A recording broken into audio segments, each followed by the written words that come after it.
Hello. Hi. I think we should just risk it. Yeah, risk it. Yeah, sometimes I get the headphones out quite often, don't I? And check. But I don't. But you haven't touched it since St. Patrick's. Yeah, but a lot of kind of crazy stuff happened that night.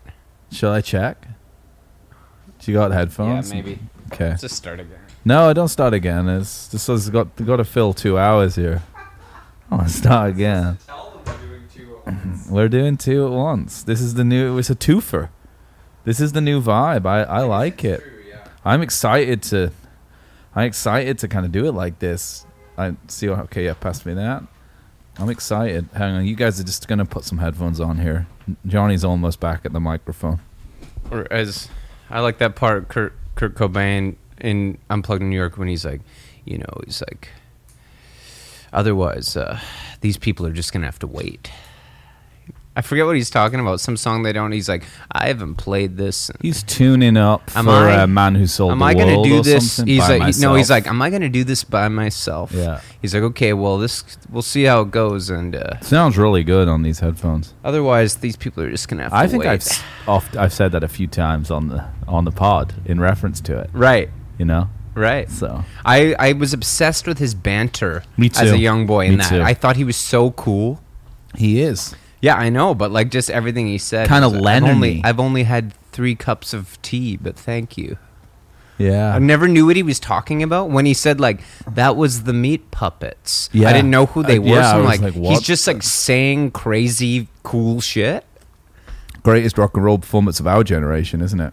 It's amazing album it as well. is. Yeah. I think a we're lot recording. of kind of Lennon primal energy in that. Definitely a primal scream kind of vibe. When primal he tap. My girl, yeah, Lead Belly, of course. But like it kind of. It's like it's actually a Lead Belly song. Yeah. It's Actually, actually, I asked David Geffen to Right. buy me Lead Belly's guitar for $500 million. Actually, Imagine the fucking Personally, mojo, yes. dude. Imagine the fucking blues mojo. The darkness on that guitar. Blues mojo. it's crazy that it was $500,000. I guess I said million for a joke. Somehow, like, Geffen owns it. No, he said he looked into buying it, and then he found out it was that much, and so he asked David Geffen to buy it for him. Nice. And I don't think he did. Is that on the... That's on the... That's banter. Before he does the Lead Belly song. Oh. And he says it's his favorite performer, Lead Belly. He says, this is a song by my favorite performer. Then he says, our favorite performer, I think. To Chris. About the band. The whole band. Yeah, about Lead Belly. Interesting. Yeah. I mean, I know he also really liked Bjorn Again. They were an ABBA covers group. Yeah. And famously a big Beatles guy. Big Beatles guy. Love the Beatles. He liked the Knack, too. Yeah. He really liked the Knack. And people thought, like, he was joking. My Aunt Jeannie swore up and down that the Knack were going to be the next Beatles. I can see that. She said she went all around, up and down, telling everybody. And she was a big music fan. Yeah. Watch. This is going to be the next. Kind of like the Beatles meets Weird Al somehow. Not energy. Sure. Don't you think? Kind of weird vibe, like weird look. Is that because Weird Al does a version of My Sharona called My Bologna? Oh, does he? My Bologna. What's that? Bologna. Bologna. Yeah, but it's Bologna. I guess you could say Bologna too or something. He can do. Listen, that man can do no wrong. It's called poetic license. It's actually, Yeah, imitation law. Yeah, you can look that up. You Copyright. can do whatever you want. Yeah. But I think that you were talking about, okay, we're doing kind of a Paul. Hey, welcome to Impossible Way of Life. I always forget to do this. The podcast, the weekly podcast that teaches you everything you already know about classic rock records and a little bit less. And but maybe it makes you question a few things about yourself. Certainly. It made me question a few things about myself. Tell me about it. Yeah. This is episode 51. Starlog. Episode 9312. Today, Yeah. Beatles. Yeah. Beatles. Again. And more Beatles. Yeah. Yeah, so we're gonna just do like a kind of twofer here on, I guess, like Ram and the Plastic Ono Band, and just they both came out in 1971. Just a couple of few months apart. Kind of, really kind of once and for all figure out which one is better, even though, I'm pretty sure we know which one's better. But they were kind of a head-to-head records. Well, George put out All Things Must Pass, too. Yeah, well, that's involved, too. But we can't do threefer, can we? So listen, I got to eat dinner. Listen, we got to squeeze this. I'm going to You want to do Ringo Starr's Sentimental Journey as well? He didn't have a point. Sentimental Journey. That's the one that John likes the most of the three. Of Ringo's? No, of Ram, All Things Must Pass, and Sentimental Journey? Yeah, he likes that one the most. It's Ringo doing standards. Yeah. Richard Perry produced it. It's a fine record. Yeah. Yeah. I actually, I'm quite a fan of Ringo's lineage. Up until a certain point when it just gets a little too kind of Hollywood vampires cokey and he's just kind of churning out records with his famous buddies. Yeah. But, it's an interesting approach. You're a Beatle. Yeah. You're a fine singer, I think. Yeah. Can carry a tune, interesting voice. So he does an album of standards. Yeah, he's got an interesting voice. He goes to Nashville and surrounds himself with the best studio musicians in Nashville and does Beaucoup de Blues, which is just a country record. Yeah. It's really nice to listen to. Isn't that the one from 71? No, that's the next one. Are you sure? Yeah. Sentimental Journey's the first. And then he did Ringo. Yeah. Which is just, he got, hey, Randy Newman, Harry Nilsson, John Lennon, George Harrison, Paul McCartney, maybe Elton John. Can you all write a song for me? And then I'll make this album with Richard Perry and the best band. And so that one's it's fun to listen to. Yeah. And then, and Goodnight Vienna, wonderful record. What's, it's a little weird for me, but. Don't pass me by, don't make me blue. It's on the White Album. I know, that one's good. Yeah. I like that one. Photograph, what record's that on? Ringo. That's Okay. the one George wrote for him on Ringo. It actually has got a bit of a George vibe. Yeah, it's a good song. Kind of a yacht rock. John Kind wrote... of AM Gold energy. Yeah, he also does a great cover of You're 16, You're Beautiful, and You're Mine. Wow. With Harry on backups. It's good. Dark scene. And John wrote one for him on there called I'm the Greatest. I mean, twisted ego, man. Way back when in Liverpool. It's about Ringo being a little boy and he's everyone told me I was great. It's a really weird song. That John thinks that Ringo is great. Yeah. You do? I think he's probably his fave Of the guy four? in the They all group. thought he was the coolest guy, didn't they? Probably all their favorite guy. That's true. He's Yeah. everyone's favorite guy. Kind of is. He's a bit of a playboy, isn't he? I mean, even Nilsson was friends with him and John, and Ringo was his best man and stuff. Yeah. Ringo was the guy. He was the good hang. Definitely the hang. And the guy you want to jam with, right? Because, He can hold a beat. I know everything you're always talking about, when you, in Plastic Ono Band, that he just when he's all set, he does sort of the the mission statement of what all drummers should abide by, which is just I'm just playing for the song. Yeah. He says that. Yeah. He knows that's what he's doing. Oh, he knows, and he's that's why I'm good. He knows that's why he's good. Imagine that's all it takes, drummers. All it takes. Yeah. And he's still the only Listen. one who's done it. Listen to the singer And just play to what the singer is doing. It's crazy. Yeah, bass players too. Yeah, Take 100%. heed. Yeah. Listen to Klaus Vormann play the bass on anything. Yeah. Still has personality. Yeah. Well, I mean, no one ever says he doesn't. No one ever says Ringo doesn't have personality. Do you know why he has such wonderful personality? Because I'm always feeling what I'm playing. And John, the beauty of John was what he would write and play, what he would feel. And then we would feel it and we would play what we feel.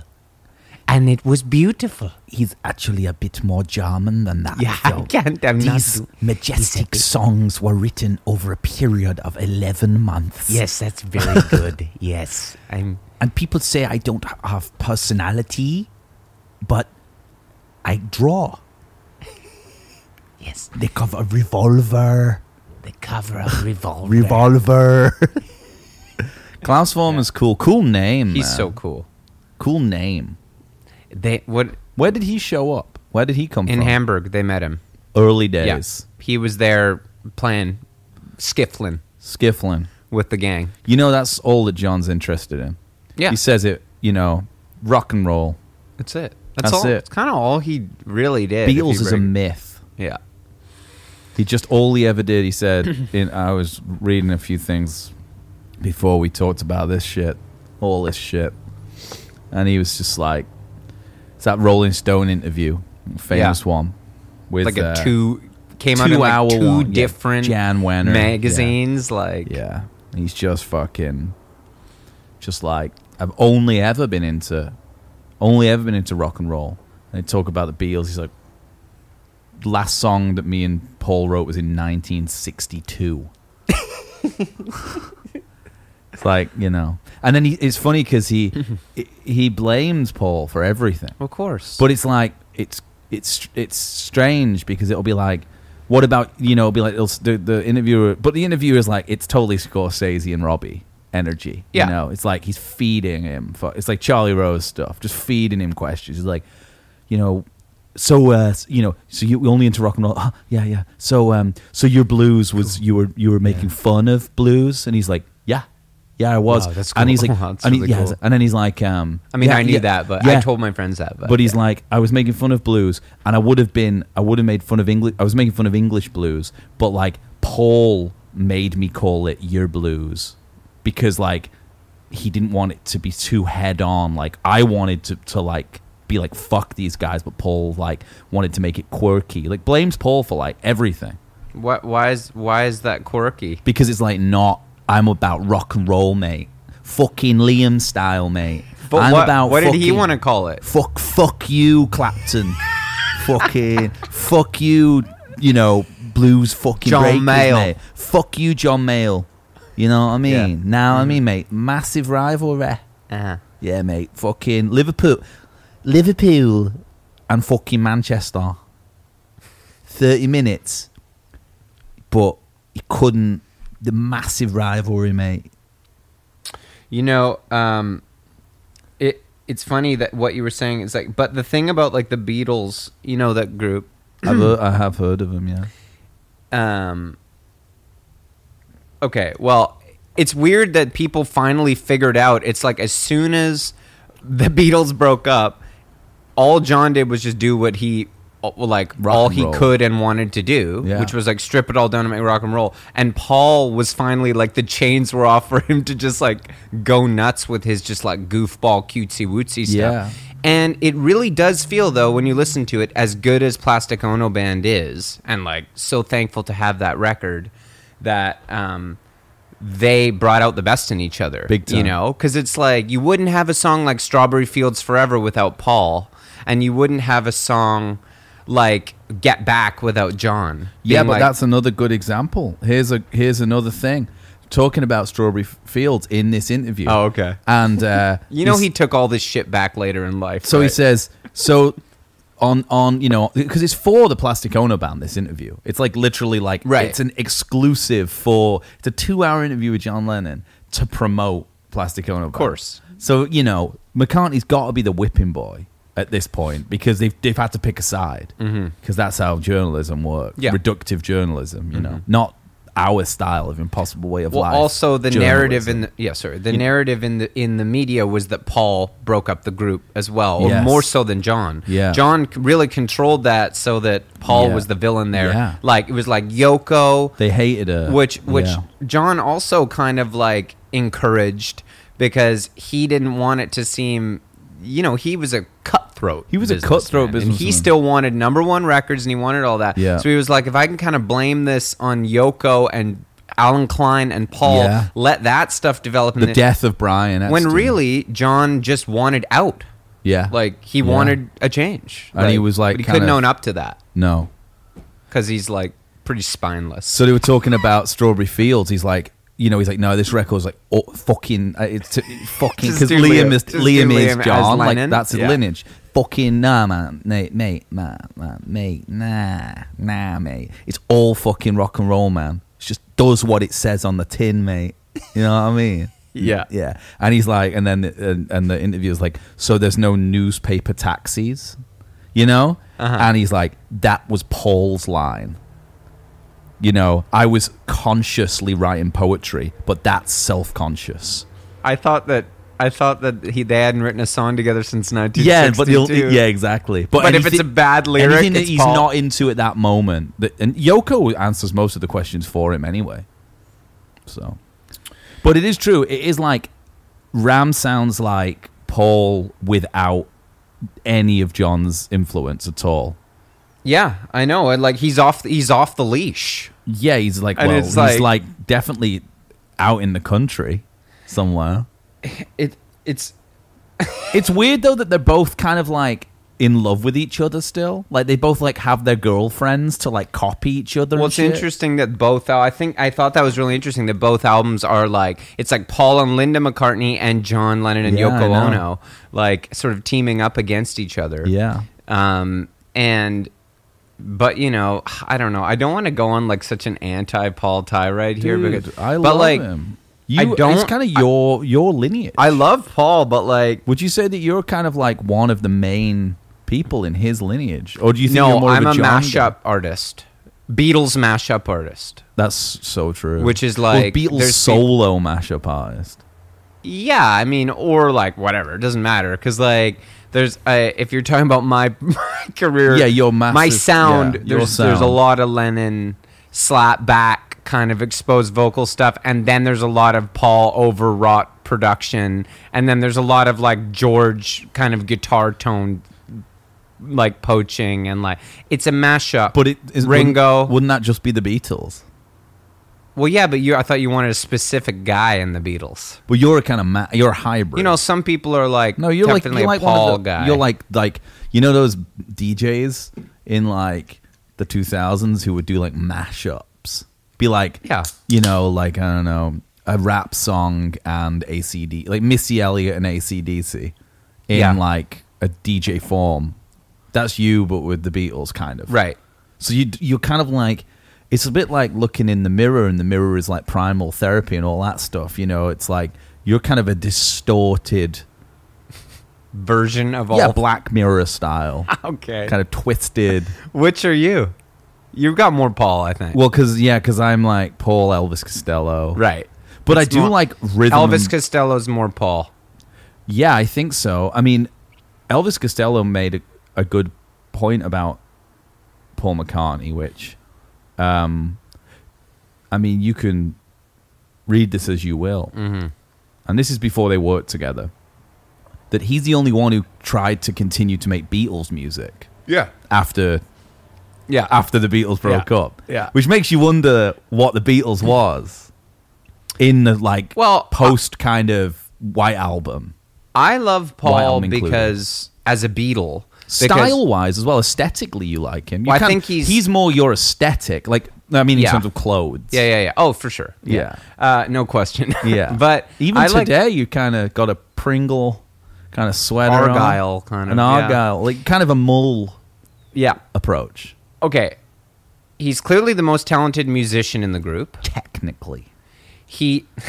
In terms of technique. Well, okay, I'm going to read you the John Landau review of Ram, not the whole thing, but which is seething. Well, he says it's Hates the nadir of 60s pop in the deconstruction. decomposition of 60s rock thus far. Yeah. And he compares it to Self-Portrait by Bob Dylan, which I Yeah. also really like, but I could see.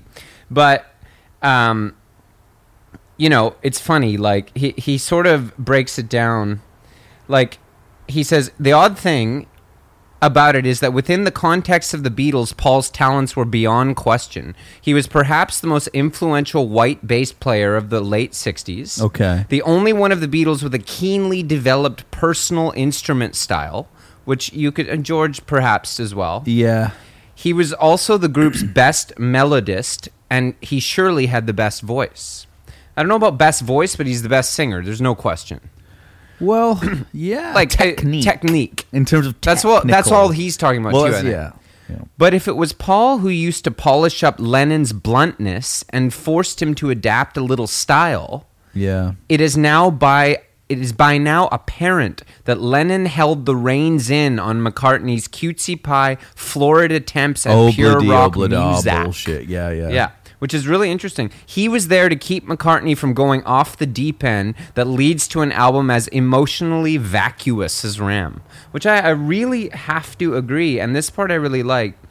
Now left to their own devices, each has done what always came most naturally. Lennon has created a music of almost monomaniacal intensity and blunt style, while McCartney creates music with a fully developed veneer, little intensity, and no energy.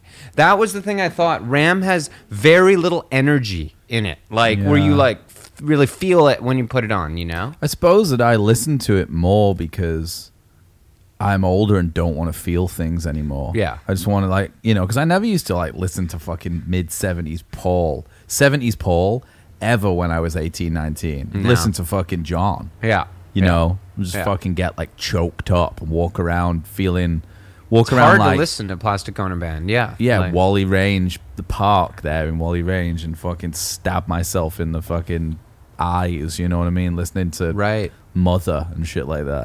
You know what I mean? Needles and stuff? No, just symbolically. Like Oedipal kind of stuff. Okay. Not actually doing it. But it wasn't just that. I'd also listen to Joanna Newsom. It's partial lineage. You think she's on the Lennon side? Big time. Definitely. Yeah. Raw. Kind of exposed. Exposed, yeah. Not exposing. I didn't expose myself in the park. Okay. But I was exposed. Right. To music. Yeah. You know, the funny thing is that I like McCartney a lot. Yeah. His just because that's got more Plastic Ono Band energy than anything else he did, where he's just drunk in a basement, goofing around. Right. And there's 3 or 4 songs on McCartney that, to me, are fully formed, wicked McCartney songs. Every Night, Maybe I'm Amazed, Junk. Way better than... I'm amazed at the way you fuck me all the time. Way better than anything on Ram. What, better than Uncle Albert? Just check this out, man, for a quote. Pitchfork quote. Yeah. Uncle Albert, Admiral Halsey, is not only Ram's centerpiece, it is clearly one of McCartney's 5 greatest solo songs. Oh, boy. But, it doesn't say what the other 4 are. What do you think they are? Solo songs? Yeah. What do I think they are? Maybe I'm Amazed. Okay. Let Me Roll It. That's really good. Let Him In. Let Him In. I really like. Simply Having a Wonderful Christmas Time. No thanks. I like... Jet. The one I really like is... Baby, she comes out at night, taking me by surprise. She's my baby. I like gravy down to the last drop. I keep mopping her up, yeah. She's my baby. That's a good one. In the morning time when the sleep is in her eyes, then the world is waking up. She has a reason. Oh, believe me, I ain't lying. She's a woman. Because she's a woman. So good. It's that's always that's a good got one. that Paul kind of like she changes back into a kitten. Yeah. Oh, believe me, I ain't lying. That's the kind of sexy husband Paul. Yeah, his wife. He's super turned on by his wife of 10 years. It's wicked. Every time I think of Linda McCartney, it makes me want to have a vegetarian sausage. Because she made them in England. It's a brand, Linda McCartney vegetarian foods. Surprised there's enough of her left that they can still make sausages out of her, but there's I always think about that. They're really good though, because I grew up vegetarian, so you'd get that was the only treat shit you'd get. It's Linda McCartney's ready-made meals, vegetarian lasagna, something like that. Yeah. But she died, so don't become vegetarian, I guess. Yeah, it's not good for you, I don't think. No, you know what is good for you? What? Primal therapy, man. You get to go back into the womb. See, if I had primal therapy, I wouldn't be Oedipal and pulling my eyes out, trying to have sex with my mom. Well, you're still just dealing with all that, Oedipal rage about repression. Too much repression. Digital chess session. From the, digital chess session of being birthed by your mother. It's funny because John doesn't seem to have chilled out based on any of that. Was he ever chill, or did he ever chill out? I love how Klaus in that classic albums, TM copyright classic albums, where he's talking about, he's like, Yoko was so great for John, which I do believe, because she had him hypnotized so that he wouldn't go out killing people and stuff like that. Yeah, she did hypnotize and she him sort of famously. was able to control him, which I think was a really good thing. For you mean for other people? Yeah. Because we all know about the May Pang kind of when he wasn't being hypnotized yeah, anymore. even in that, his dad talks about his dad went to see him and John freaked out and tried to kill him. Yeah, I think a reverse Marvin Gaye. Dude, his temper was off the charts bad. Yeah. So I think Yoko centered him for real. But it's funny how Klaus was he just got better and better after that. And I was like, I don't know if he ever really got better, He never Until chilled maybe out. the saddest part about John Lennon is that it seemed he got better the last year of his life. Really? That's when he really did all the interviews where he said, I don't have any was a dickhead. hard feelings about anybody. I and- was a bit of a dickhead. yeah. No, he's more up there. You can do it. I've never really mastered the... What? I'm just riding. Oh, God, I've lost The it. Australian? I'm fucking- Australian John. Oh, I'm having a party. I can only I'm give here my with one Yoko, and it's pretty gnarly. But I wasn't saying we were better or greater There you go. or comparing ourselves with Jesus Christ as a person. Yeah, because he's or fucking God as a thing or unhinged. whatever it is. And then he says, well, I was just writing about me, man. Or Yoko at best if it was a love song. I was just saying, I had a good shit today or Yeah. whatever. Yeah. And if that's relevant in other people's lives, that's all right. Are you hungry? Are you hungry? Are you hungry? He took heroin because of the Beatles. The stress that people were putting him under. Him and Yoko. That's why he took it. Yeah. Well, Well, I mean, this would have been... I don't know, he man. would have if been I- stressed. I don't know if I'd have been stressed. No?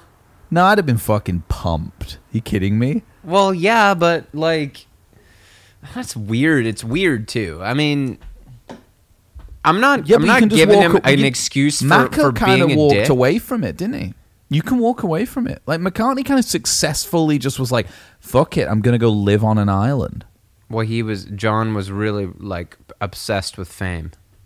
For sure. 100%. But, and, it's not compared to most people, or not most people, but a lot of people, I'm not saying he had a super hard life, but Yeah. he had trauma as a kid. He lost both his parents. Yeah. And then you're thrusted at 16 into this world of fame and excess and... Was he that young? Well, no, in Hamburg and stuff like that. Was And he then that young? I thought he was a bit older than Maybe them. he's a bit older, yeah. I thought he was 32 when they were in First Hamburg. album, he's 22, 23, I guess. Please, please me. But they were in 1920 something. He rates himself as a better guitarist than George Harrison.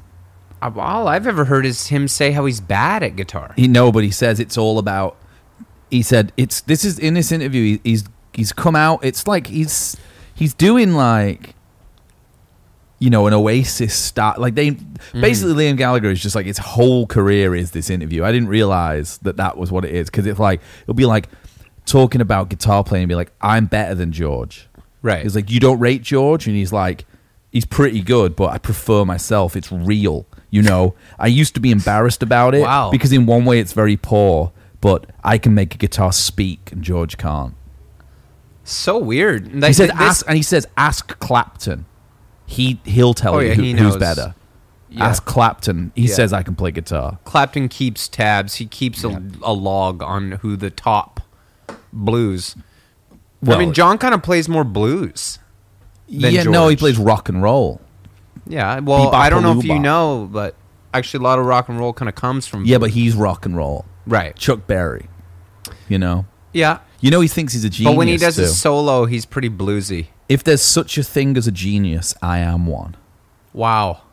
Yeah. He must have been high or something when he did that. I think he was just, like you say, promoting the album. I think he was just promoting the album. That's just the original, like, Liam Gallagher style interview. Yeah, I That's know. cool. He found that. Yeah. Well, I mean, it's famous. It was December 1970. And Jan Venner, the Rolling Stone founder, sat down with John Lennon in New York, prepared to release his solo record. And they talked about the Beatles, and he was just like, the whole thing. He's just like, he slags off everyone. He says, he's like, this is, why do you refer to Bob Dylan as Zimmerman now? And he's like, because Dylan is bullshit. Zimmerman's his name. You see, I don't believe in Bob Dylan. My name is John Lennon, not John Beatle. You know, and he's like, it's really weird. He's like, just. Yeah. Well, he's playing the character of the songs. Yeah, he's fucking raw, man. Like, he's a cutthroat businessman. He's just trying to promote the record. You know, that's what I think. Like, but I mean, what a record! Come on, I've heard it. God, I mean, that song. I mean, it's still, even though all that stuff is like, I know what you mean. Like, he's tapping right into what he needs to tap into to kind of sell that song to you when you listen to it. But it still gets me at the end. The dream is over and all that. He just sums it up in the simplest way. Like, you know, the party's over, man. Yeah. Get over it. Well, he's not over it though, is he? No, he's not. And then he'd sing that, and then he'd go like read a review of Ram and get pissed off and like punch a hole in the wall. Yeah. Or in Benny Peng's face. Yeah. Or save that rage up. Yeah. Pent up. Did he have mates, really? I guess like Nielsen. Yeah, but like that, even that was pretty short lived. Yeah, then he like, just that was went. his, yeah. Then like the Lost Weekend was kind of like where he had friends, and then he just was like, it's probably better for me to just like live at the Dakota with Yoko and not do anything. Yeah, which is what happened. Yeah, and not make music even, because like it's dangerous business for him. I mean, we know people who identify with, you know, I mean, people do. I think that's another thing too. Like, I just don't identify with music like that. Like, it's almost so narcissistic. I guess like people like that do. I don't believe I don't believe in Beatles. You can't think of. It's like believing in your own myth a bit, isn't it? Well, George does it too. He's fully invested in that at that point. Yeah, like he believes in John Lennon. Like, that's why I like Walls and Bridges a lot. Right. Like to me, that one and Plastic Ono Band are probably my favorites, because I like Walls and Bridges because like it's chill. Like he's really making a record with some really good musicians. Yeah. It's mellow, John. He's not super preachy. It's a good vibe. It's groovy. Whatever gets you through the night. It's good stuff. He's hanging out with Elton John, and that's pretty cool. I love on that classic albums how they show that like you know, you mean the couple stock photos, classic albums featuring Impossible Way of Life. Exactly.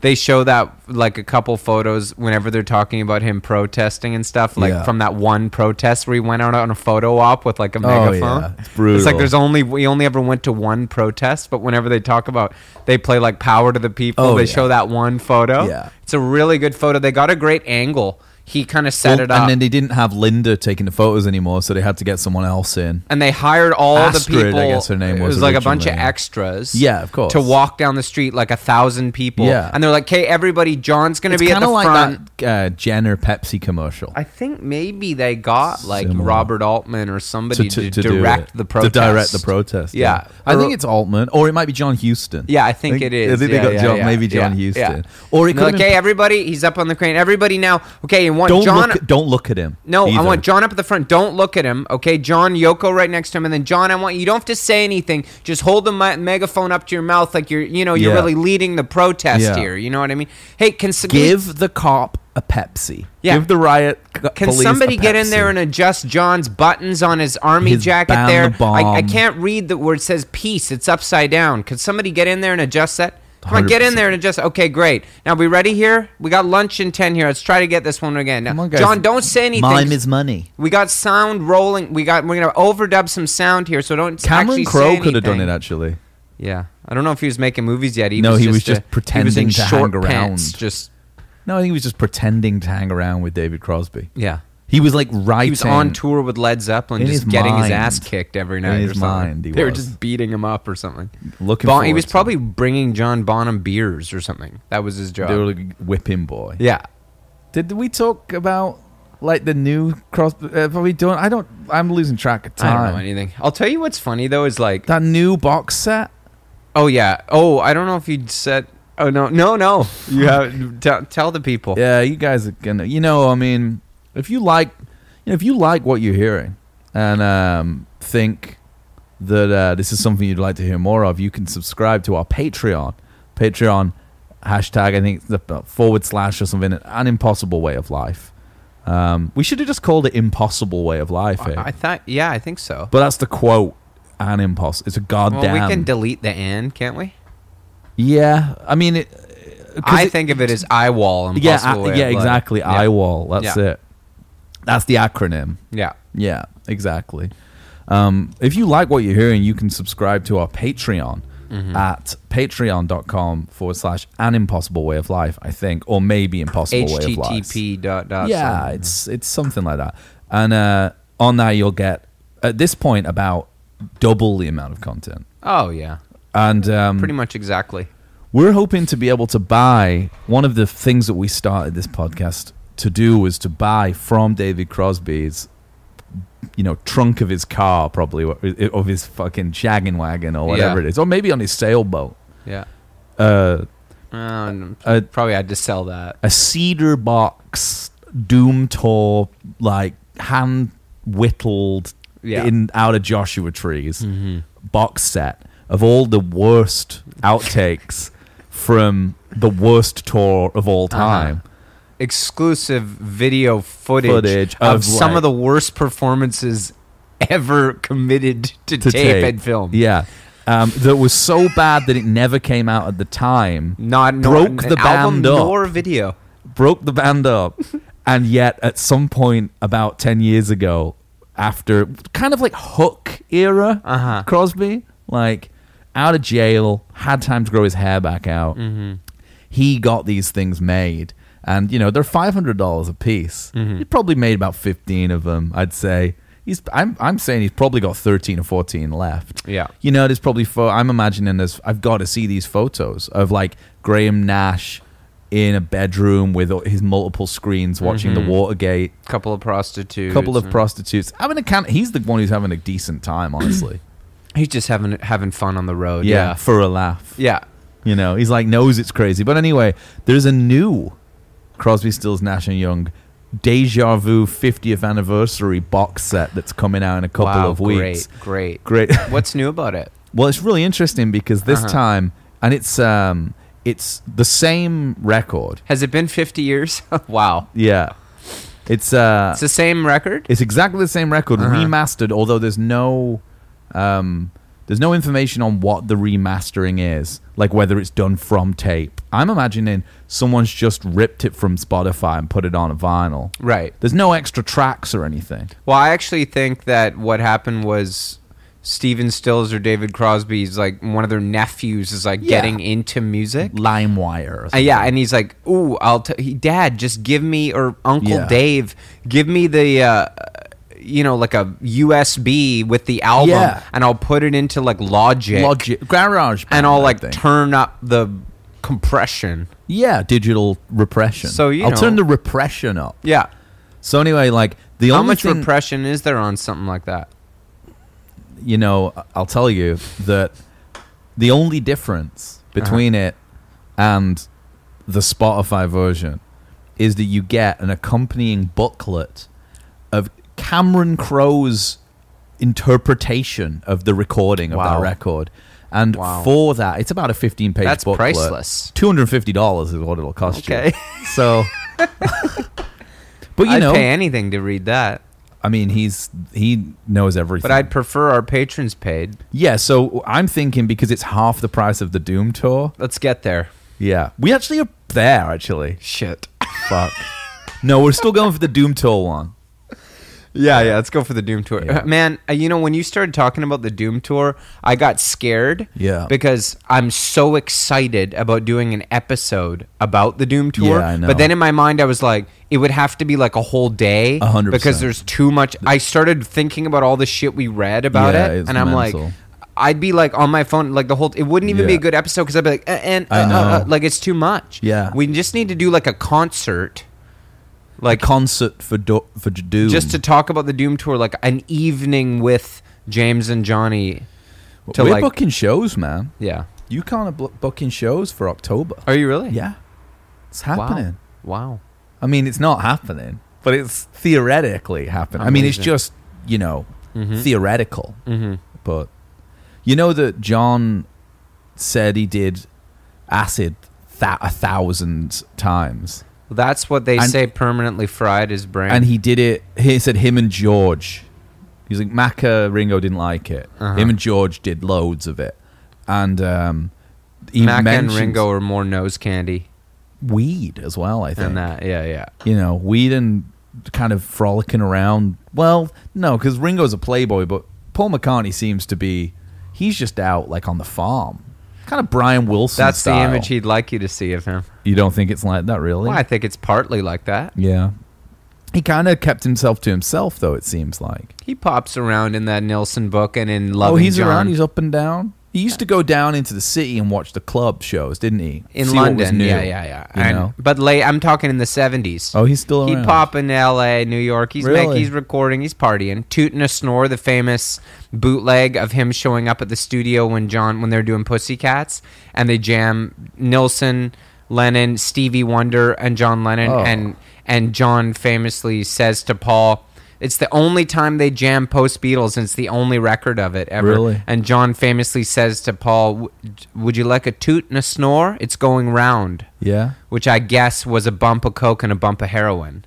Interesting. I don't know. John was off the H, though. Cold turkey. Maybe it's just a toot and a snore, something else. But it's, it was obviously coke because you can tell I on guess, the. Yeah, I guess it's an upper and a downer. Kind of speedball kind of feel. It's a really famous bootleg called a toot and a snore. You can listen to it, and then they jam like rock and roll with like Stevie and So Paul good. and Keltner and Ringo. Keith Double Moon, drumming. Keith Triple Moon. threat drumming. Oh, maybe not Keltner. It's Keith Moon and Kellner Ringo. could be on Shaker. Yeah, he might be. Yeah, Yeah. and We Klaus, didn't even really know. It's wicked. I mean, it's terrible. Like the music's not good, but they're just hanging. Oh, it's terrible. They're hanging. Yeah. They're partying. I hate to be in that room, man. It's good vibes. Honestly. It's such a shame to think that they won't get to jam with me. Mm-hmm. A lot of those guys. Well, yeah, or for them that you weren't at that jam I could have taught them a on few bass. You could have showed Paul a thing or two. Yeah, That's Stephen for Stills could have. Yeah. Stephen Stills. I'm could have. amazed he didn't pop in, Stephen Stills. You're talking about a jam session in LA in 1974 with cocaine involved, and Stephen Stills wasn't there? He was. That's got to be some kind of record. Well, he might have been showing he might have had some Tim Drummond and him had someone like Dylan. It could have been the night they had Dylan held up in a room. You know listening what? to Long May You They were Run. on tour. It was the Doom tour. Yeah. That's why he wasn't there. It's the same year, 74. They were just listening to Long May You Run or Human in the New or Love the One You're With or something. Brutal. Yeah, so they did, but that is John said the second time he did LSD was with McGuinn, David Crosby, Right. Graham Nash, that scene, and they're just running around. Well, he kicked Crosby out. You know that, right? No, tell me all about it. You know the story? No. It's very famous because Crosby came in all on acid and said to John, ran in the hotel room and said, "Man, I know what it's like to be dead." Oh no, I thought that was I know that. I thought it was Peter Fonda who said that. I always thought it was David Crosby. And then I John wrote, I love "She it that said, there's a she possibility that Peter Fonda shows up too. Man, probably. Yeah, well, he was there. But I always Dennis thought it Hopper was and there. then John had him escorted out of the hotel. Brilliant. For tripping him out. And then he wrote she said from the line. Wow. I know what it's like to be dead. Real Liam. what it's like to be down. She said. Real Liam Yeah, energy. Total to that. Liam energy. And Yeah. it's making me feel like. Never been born. Great guitars on that one. Yeah. Who's that? Probably combo. Two guitar attack. What? John's John's George. rhythm though, isn't he? Yeah, but they're both kind of like... He's really into his working It's a picky class style. It's kind of picky Yeah. style. Jangle touch. touch. Uncle Jangle touch. Although I do like John's finger picking that Donovan taught him a lot. Well, it's just one. It's just one. But I love pattern. it. He does it so well. And interesting chord formations and stuff. But he hates those records. It's on Look at Me on Plastic Ono Band. He does it. Yeah, he hates the. He's sort of like. Look at me. I mean, it's a great record, obviously, but it does go. It goes to show how, if you're, and we learn this more and more every week. If you're a cutthroat businessman and you take that side of your career seriously, you can really, he's kind of Machiavellian. Like he's obviously like Machiavellian? No, Macca not Machiavellian. John is the one who is like makes a deal with Rolling Stone. It's like, you promote my record, I'll give you all access. Shit on Ram. Buddy, let me tell you something. If you think McCartney isn't also a cutthroat businessman, Yeah. he famously... they're both. Mondays. He probably called Rolling Stone when he read that, Yeah. and was like, "What's he paying you? I'll double it." Yeah, well, I mean, That's what he was like. Remember when he told Michael Jackson, he's like, "You should really get into like, yeah, talk to my guy about getting into music publishing." He's like, it's a great way to make dude. Have you heard of? He's like Paul's crazy too. Like, he fought super hard about 10 years ago to change Lennon McCartney to McCartney Lennon on all the sleeves. Really? Because he didn't like... That's kind of some Don Henley. Yeah, energy. he didn't like that, like, Hey Jude had Lennon's name first. Well, And yeah. he said he said it in a famous Letterman interview. He's like, it upset me for years. Sickened. Yeah. And it's Sickened kinda by like, it. I don't know what to tell you about But then that. he gets some pretty good songs out of that relationship. Who For benefits sure. most? But his name's second. If you look at Don't Let Me Down, it's Lennon McCartney. Yeah. Maybe Paul threw something on it. I don't know. But you know what I mean? He'd have a go. Yeah. Freddie'd have a go. Yeah. But, speaking of Paul's, I love this talking about, Ram and like comparing it to Paul's Beatles music. It's so funny. And this John Landau, by the way, the guy who discovered Bruce Springsteen, remember? Yeah. Like flew out east and was like, this is the future. Yeah, Mujahideen Bruce. Yeah. The album's genre music, blues and old rock. This is also Ram. He's just doing blues and rock as well. Yeah. Well, people were starting to take blues and rock maybe like by 71 like a little less seriously. Yeah. What? What? I mean, in terms of... I think it's getting more serious. Really? With like Blues? Southern rock and all that. Like Allman Brothers Well, and it's stuff. gone back to America. Right. But exactly. it's like, that's swampy too, right? That's true, but like... But it's like people, it's not like... It's not... even just in 68 at Monterey, it's like, who's playing the good blues? That was it. That was... Yeah. You're right. Like, Chris Gow's like literally Steve Miller's better than the Beatles at that point in like according music. To, yeah. According to like the Village Voice, it's Because like he's more traditional. it's more about like blues. Steve Miller and like Chicago blues. Yeah. But Butterfield. I guess that kind of blues morphed in the early 70s into the more kind of like Glam? the rock genre, Yeah. like the kind of as we know it as like classic rock sort of, Eagles. I'm trying to think of the bands. James Gang. You mean like Walsh? Like that kind of stuff. Riff Grand rock. Funk Railroad, Riff rock. like rock bands. AC/DC. Aerosmith. Yeah, Sweet Emotion. Energy. Yeah, like the early stuff and Bloated Coke rock. yeah, ZZ Top. I mean, that's Swamp. But it's also blues. Yeah, that's what I mean. So here we go. The album genre music, blues and old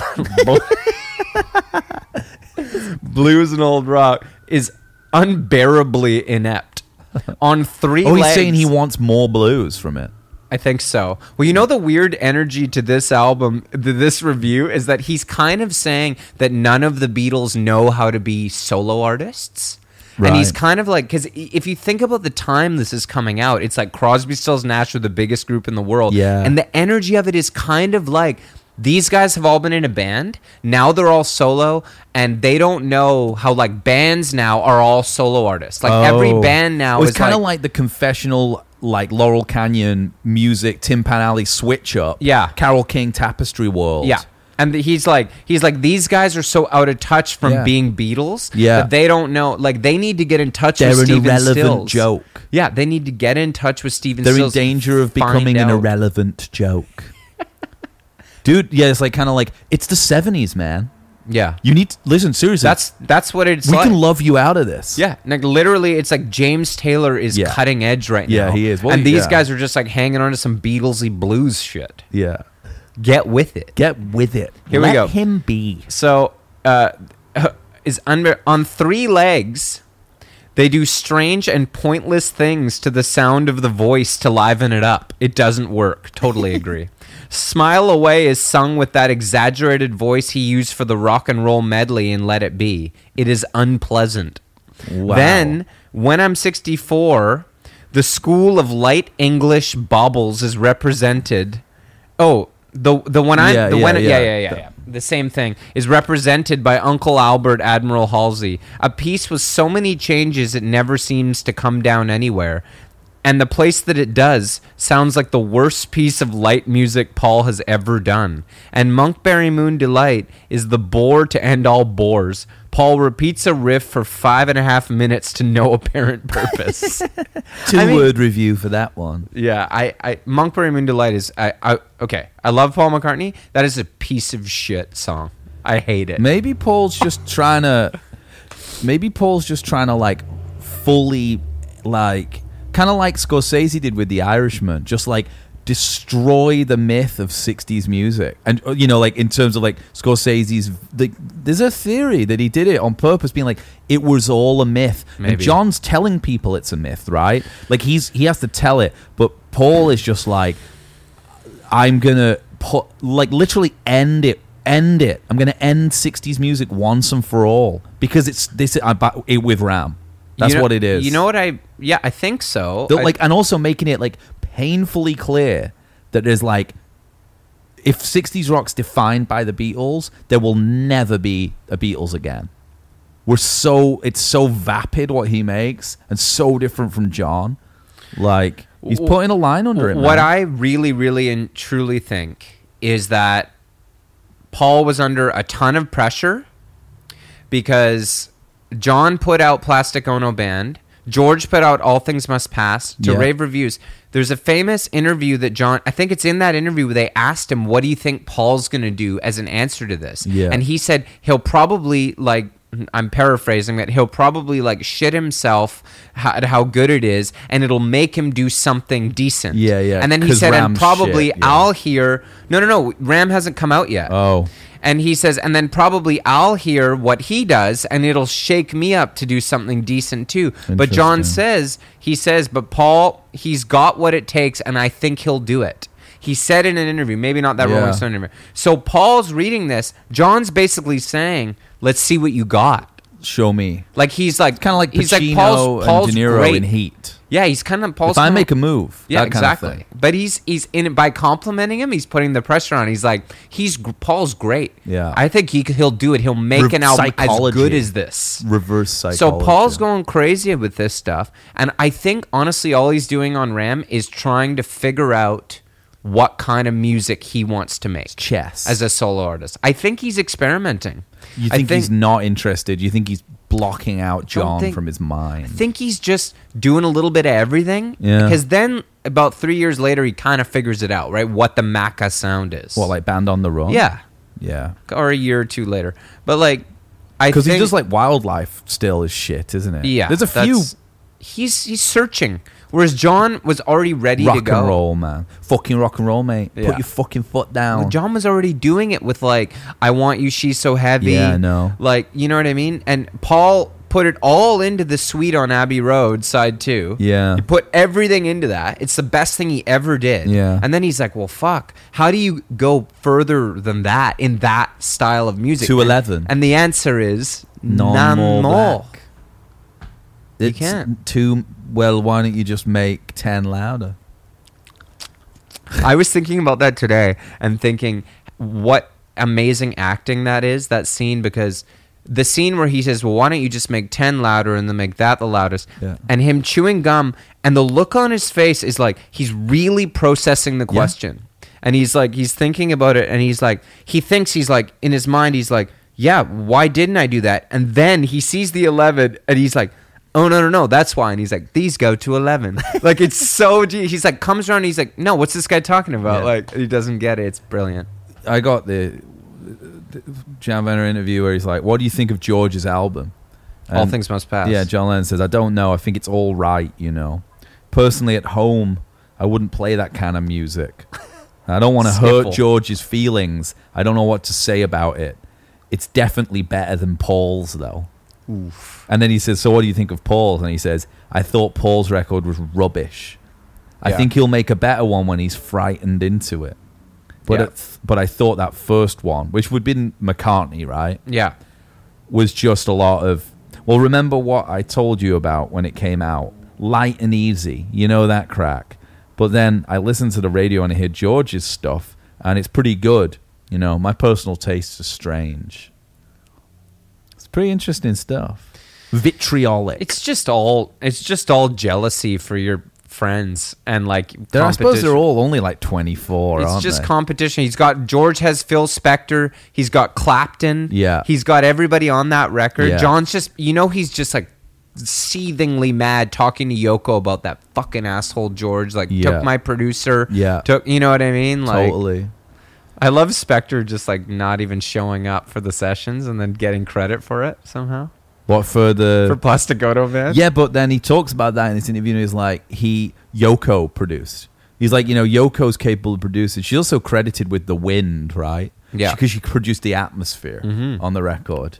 I believe it. Yeah, she produced the atmosphere. I think that she's a big part of this record. So he says when Phil showed up when he was needed, like he was like, we'd done a few songs, we were excited about it.